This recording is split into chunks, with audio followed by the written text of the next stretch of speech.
Whether a student will succeed at NIU, whether they will graduate within a reasonable amount of time with a degree in hand, those scores tell us nothing. We've done mathematical analysis looking at the various things that go into predicting whether a student will succeed at NIU, and those scores have no value, said Northern Illinois University President Lisa Freeman in a January 2020 interview, as the university announced they will drop standardized assessment from their admissions requirements and move to a holistic application review while guaranteeing admission to any student with a cumulative GPA of 3.0 or higher.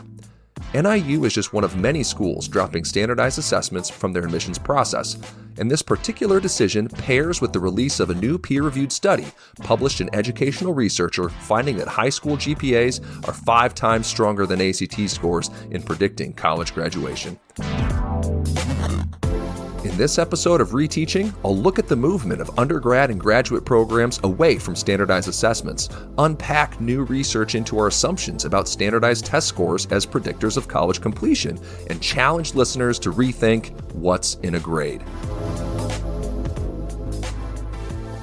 The policy shift at Northern Illinois follows what the Washington Post calls a turning tide as, quote, a record number of schools have decided to accept all or most of their freshmen without requiring test results, unquote, amid a growing disenchantment with standardized tests. Between September 2018 and September 2019, they write, nearly 50 accredited colleges and universities announced that they were dropping SAT or ACT scores as an admissions requirement, bringing the total to 1,050, or nearly 40% of the total number of accredited universities that award bachelor's degrees.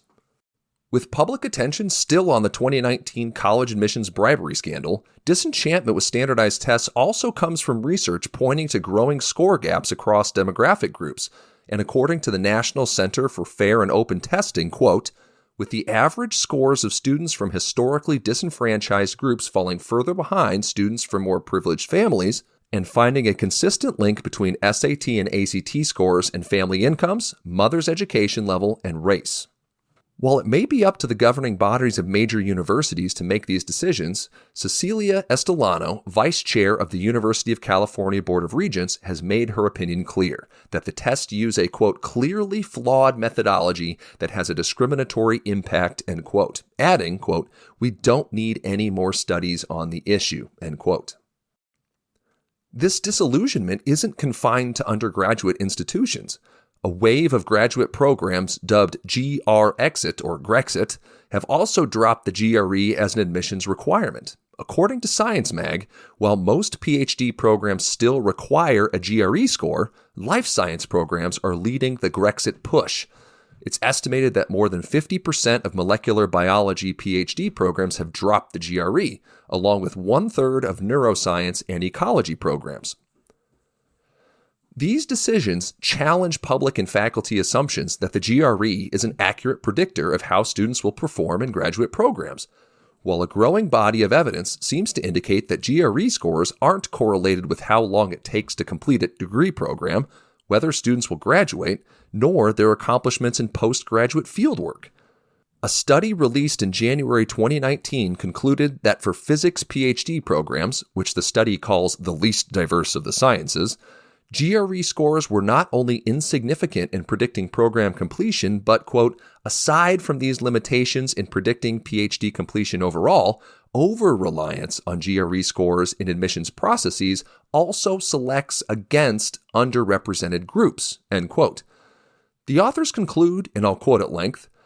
excellence as a researcher is likely also a function of research mentoring and experience, both before and in graduate school, and socio-emotional/non-cognitive competencies, for example, initiative, conscientiousness, accurate self-assessment, and communication, which scholars have linked to performance in other professional and educational domains. It is time to think creatively about both assessing these qualities alongside academic preparation as part of a holistic approach to graduate admissions and identifying strategies that connect prospective students to graduate programs in which they will thrive, end quote. Like Vice Chair Estelano in the University of California system, the chair of the Physics and Astronomy Department at the University of Pittsburgh agrees with the conclusions, saying, quote, dropping the GRE just seems like a no-brainer. The test is both not really measuring something useful and at the same time discriminating against students who we are trying to work very hard to increase the numbers of in our program, end quote. At the crest of this tide, a new study authored by Elaine Allensworth and Callie Clark out of the University of Chicago titled High School GPAs and ACT Scores as Predictors of College Completion, Examining Assumptions About Consistency Across High Schools, is, according to phys.org, the first of its kind to, quote, explicitly test whether standardized assessments are comparable across high schools as measures of college readiness, unquote. Allensworth and Clark examined over 55,000 graduates of Chicago public schools who immediately enrolled in college. This sample size and diversity of school environments in the Chicago public school system make the study of particular interest. The authors point out that all 50 states use standardized assessments as an indicator of college readiness out of the assumption that these types of college entrance exams are, quote, strong and consistent measures of readiness, end quote, in the way they assess all students under identical conditions, time, and tasks, compared to the use of GPA and subjective course grades in an era of supposed rampant grade inflation. And of course, there is concern about the alignment and comparability of school coursework to the content and skills measured by exams like the SAT and ACT. Much of the research cited in the paper questions the objectivity and validity of exams as predictive of college outcomes. For example, a large 2009 study found the relationship of SAT and ACT scores with college outcomes was small and sometimes not even significant. A 2014 study concluded that students in test-optional colleges who did not submit test scores had a similar or better college outcomes than students in the same colleges with similar high school GPAs. A 2004 study examined California university data and found that much of the relationship between SAT scores and college GPA could be attributed to high school poverty, school racial composition, and student background.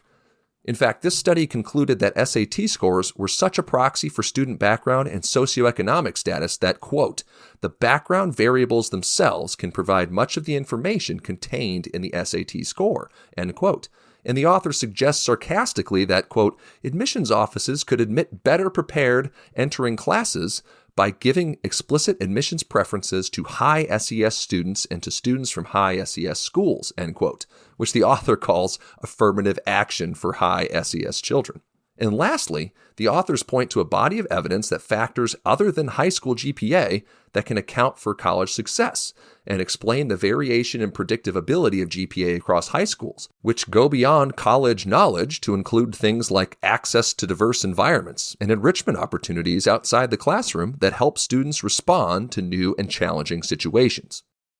About this body of evidence and the results of their own statistical analysis, Allensworth and Clark conclude, quote, there is little evidence that students will have more college success if they work to improve their ACT score because most of the signal from the ACT score seems to represent factors associated with the student's school rather than the students. In contrast, students' efforts to improve their high school GPAs would seem to have considerable potential leverage for improving college readiness, end quote.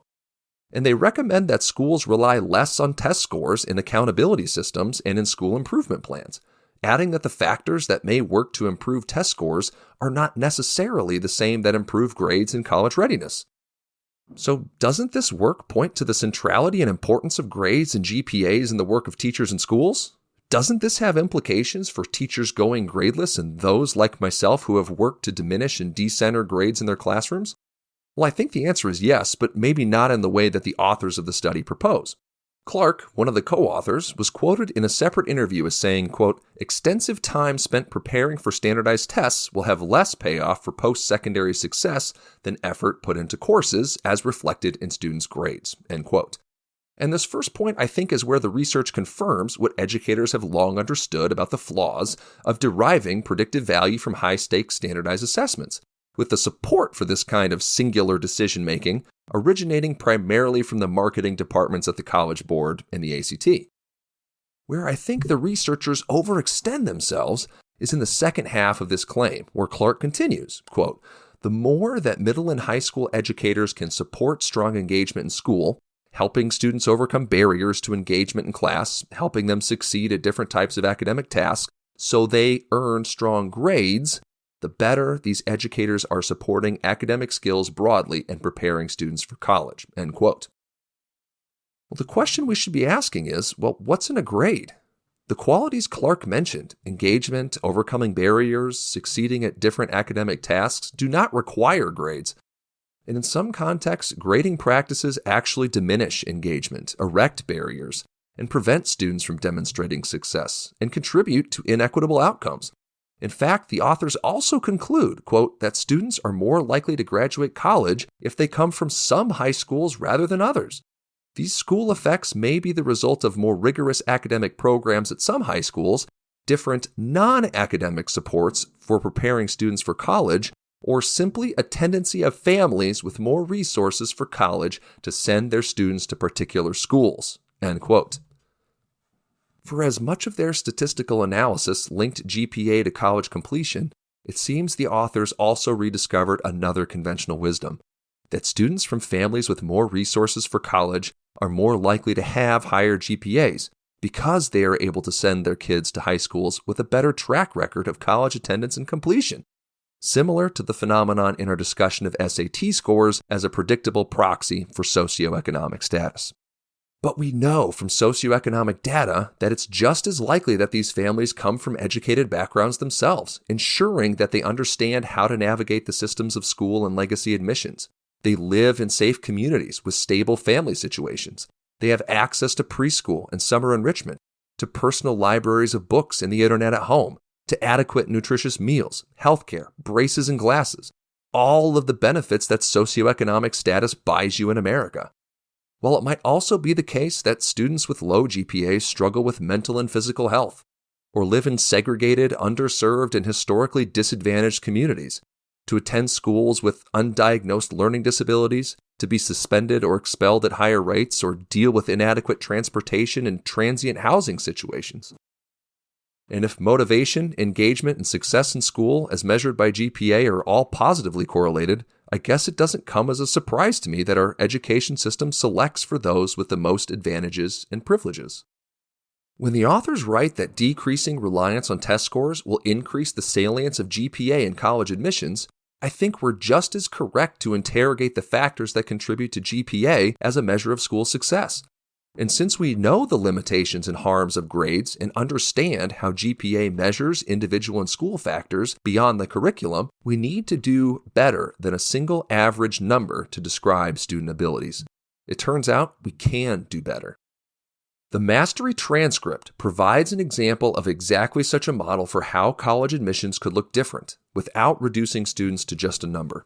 The Mastery Transcript Consortium is a partnership between member schools and the Mastery Transcript team to develop mastery-based rubrics and curate an alternative representation of a student's interests and abilities beyond a single numerical average. The sample on their website visually captures and communicates student strengths and progress in areas that a GPA is a poor proxy for anyway. Things like citizenship and decision-making, problem-solving and critical analysis, communication and self-expression, and social, cultural, and historical fluency. And the Mastery Transcript features selected work by the individual student to support their credentials in those areas. Even for this sample student, a much more holistic and authentic picture of their interests and abilities emerges. In both its looks and purpose, it seems more like a resume than a traditional transcript of credits. Assessment scores and GPAs alike have shown themselves to be outmoded tools from an age in which the linkage between our values, their reductive measurements, and our children's future success seemed obvious. Now the only obvious thing seems to be a clear movement away from discriminatory and dehumanizing calculations that once gave institutions a kind of technical cover to select for privilege. If we desire more than a number from our kids, we have to figure out what it is we value and develop a means of communicating those values, not compromise our values for the convenience and comfort of those with a vested interest in keeping our kids at arm's length. I've told this story in several places now, but over the last several years, Iowa high schools have largely transitioned away from reporting class rank. Where it was once assumed vital to the college admissions process that some chosen student be number one and everyone fall in their place behind them, this year, the State Board of Regents eliminated class rank from its Regents Admissions Index calculation, which determines a cutoff score for automatic acceptance into the state's public universities. It's just not the case that we have to settle for what colleges demand of us and our kids. Iowa high schools changed their practice, and the university system was forced to listen. I, for one, can't wait to see what vital and sacred number we make them drop next.